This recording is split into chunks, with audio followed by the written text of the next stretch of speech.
आपण पाहतात BN news Badlapur नामा। भिवंडी लोकसभा मतदारसंघाचे नवनिर्वाचित खासदार सुरेश म्हात्रे उर्फ बाळा मामा यांनी आज बदलापूर रेल्वे स्थानकात दमदार बॅटिंग केली। रेल्वे अधिकाऱ्यांची कामात असलेली दिरंगाई याबाबत त्यांनी रेल्वे अधिकाऱ्यांना चांगलाच दम भरला। यावेळी रेल्वे स्थानकांवरील प्रवाशांच्या समस्या जाणून घेत त्या सोडविण्यासाठी प्रशासकीय स्तरावर काय काय करता येईल याबाबत संबंधित अधिकाऱ्यांशी चर्चा केली। यावेळी बाळामामा यांनी बदलापूर रेल्वे स्थानकावर रेल्वेशी संबंधित सगळ्या कार्यालयात भेट देऊन स्टेशन मास्तर, रेल्वे पोलीस, अभियांत्रिकी विभाग या सगळ्याच कामांची पाहणी केली। संबंधित अधिकाऱ्यांना प्रवाशांना गैरसोय होऊ नये यासाठी कामे लवकर करण्याची सक्त ताकीद देखील दिली। यावेळी रेल्वे प्रवासी संघटनेच्या सदस्यांनी मांडलेल्या प्रश्नांवर देखील त्यांनी चर्चा केली। या मतदारसंघाचे आधीचे खासदार कपिल पाटील यांना पराभवाची भीती असल्यानं फक्त श्रेय घेण्याच्या घाईत अर्धवट होम प्लॅटफॉर्मचे लोकार्पण करून त्यांनी बदलापूरकरांची फसवणूक केली असल्याचा आरोप बाळामामा यांनी यावेळी केला। त्यामुळे होम प्लॅटफॉर्म पूर्ण झाल्याशिवाय उद्घाटन करण्याच्या फंदात न पडता आहे ते काम लवकर पूर्ण कसे होईल याकडे लक्ष देणार असल्याचे त्यांनी सांगितले। तसेच होम प्लॅटफॉर्मचे रखडलेले काम व इतर सगळ्या तांत्रिक कामांच्या बाबतीत दिरंगाई नको, उगाच कारणे देण्यापेक्षा काम करण्यावर भर द्या। मी आज विनंती करतोय, पण विनंती करून काही झाले नाही तर मात्र मी ॲक्शन मोडमध्ये येऊन कारवाई करणार असल्याचा इशारा देखील त्यांनी यावेळी रेल्वे अधिकाऱ्यांना दिला। या दरम्यान बदलापूर रेल्वे स्थानकावर नियमित स्वच्छता, महिला व पुरुष प्रसाधनगृह, त्याचबरोबर होम प्लॅटफॉर्मचे शिल्लक असलेलं शेडचे काम, महिलांसाठी स्पेशल रेल्वे, त्याचबरोबर 12 डब्यांच्या रेल्वेमध्ये महिलांसाठी वाढीव डबे व बदलापूरसाठी रेल्वे फेऱ्या वाढवण्यासंदर्भात सकारात्मक चर्चा करण्यात आली।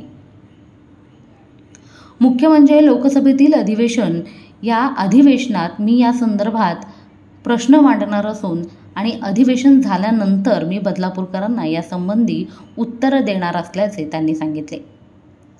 तसेच अधिवेशन आणि इतर प्रशासकीय कामे सोडल्यास दर 15 दिवसांनी मी बदलापूर शहरात भेट देण्यासाठी येणार असल्याचे देखील त्यांनी स्पष्ट केले। मला आश्वासनं द्यायला आवडत नाहीत आणि अर्धवट कामांचं श्रेय घेऊन काम करायला देखील आवडत नाही असे म्हणत त्यांनी कपिल पाटील यांना टोला लगावला।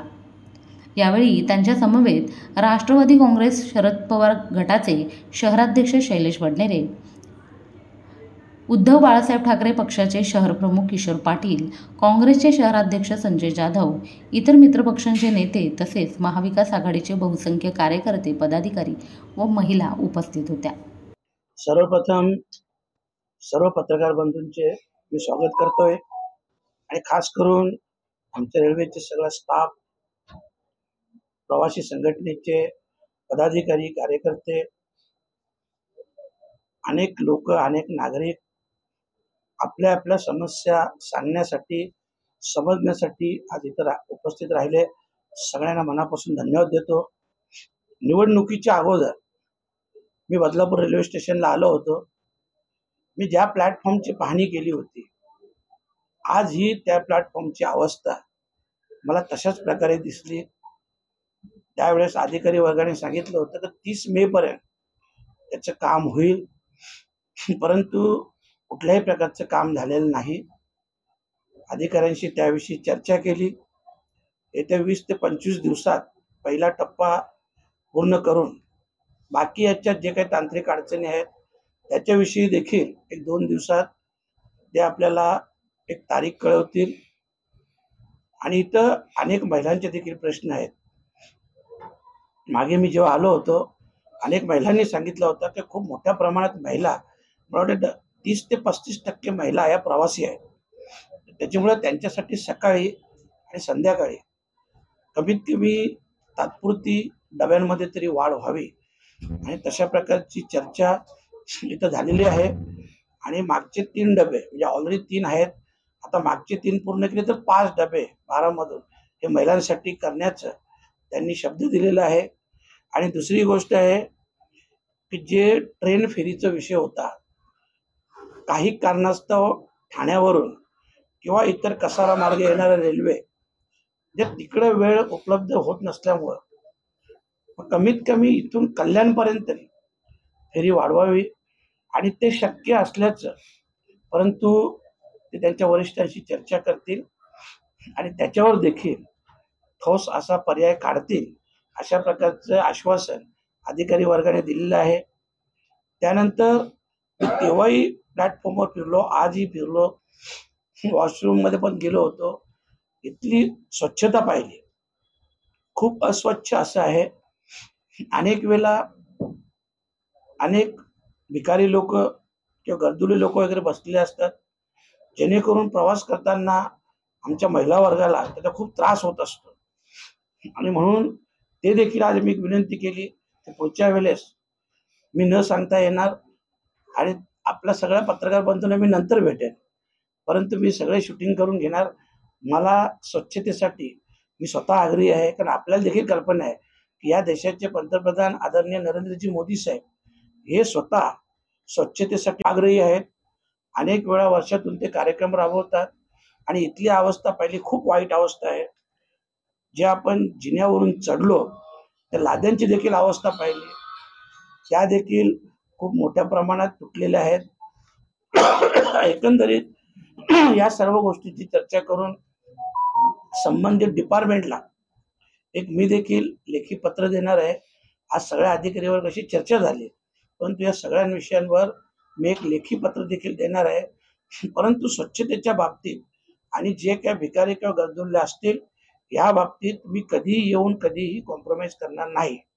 आणि मी यांना म्हणून विचारलं मॅडमना, मॅडमने सांगितलं स्टाफ अपुरा आहे 4चा.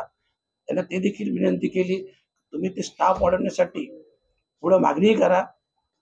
मीही प्रयत्न करेन, त्यांचाही प्रयत्न असेल, जेणेकरून स्वच्छता आपल्याला जास्तीत जास्त चांगल्या प्रकारे ठेवता येतील. कल्याण कर्जतचा विषय झाला, प्लॅटफॉर्मची उंची हा खूप एक तसं बघायला गेलं तर विचित्र विषय आहे. म्हणजे माझ्या दृष्टीने विचित्र काय आहे, कारण आपण जेव्हा प्लॅटफॉर्म बनवतो ती हाईट त्या डिपार्टमेंटचे इंजिनियर असतील किंवा इतर काही स्टाफ असेल, हे हाईटचा जो विषय जेव्हा येतो ना, तेव्हा खरोखर 100% जबाबदारी हे त्या इंजिनियर लोकांची असते. असो, तेही त्यांच्याशी चर्चा केली. उंची वाढवण्यासंदर्भात त्यांनी त्वरित उपाययोजना करण्याचे मला सांगितलेले आहे आणि त्याच्यात देखील माझ्याकडून जे काही मदत लागेल ते मी त्यांना करणार आहे. परंतु ती उंची वाढवण्याचं, कारण हा सगळ्यात जास्त त्रास आमच्या माता भगिनींना होतो. एका महिलेने तर मला तिथं सांगितलं, एक गर्भवती महिला होती, तिला ज्यावेळेस चढायचं होतं तर चढता येत नव्हतं आणि त्यावेळेस 2 पुरुषांनी तिला मदत केली. परंतु हे सगळे प्रकार जे आहेत हे लज्जास्पद प्रकार आहेत. असं कुठलंही काम, कारण ही त्या डिपार्टमेंटची चुकी आहे, ही रेल्वेची किंवा स्टाफची चुकी नाही, त्या डिपार्टमेंटची आहे की काम करताना त्यांनी ती उंची व्यवस्थित ठेवली नाही. त्यानंतर रिझर्वेशन खिडकीचा एक विषय मला सांगितला. 2 खिडकी आहेत, एक सकाळी 8 ते संध्याकाळी 8 वाजेपर्यंत चालू असतो, एक खिडकी सकाळी 8 ते दुपारी 2 वाजेपर्यंत चालू असतो. त्या संदर्भात देखील अधिकाऱ्याची चर्चा केली. त्याच्यावर त्यांनी त्वरित सांगितलं की दुसरी खिडकी देखील आम्ही सकाळी 8 ते संध्याकाळी 8 वाजेपर्यंत चालू ठेवू. अशा प्रकारचं त्यांनी इथं आश्वासन दिलेलं आहे. मोहिनी जाधव, बदलापूर. अशाच प्रकारचे नवनवीन व्हिडिओ आणि बातम्या पाहण्यासाठी चॅनलला लाईक, शेअर आणि सबस्क्राईब करायला विसरू नका.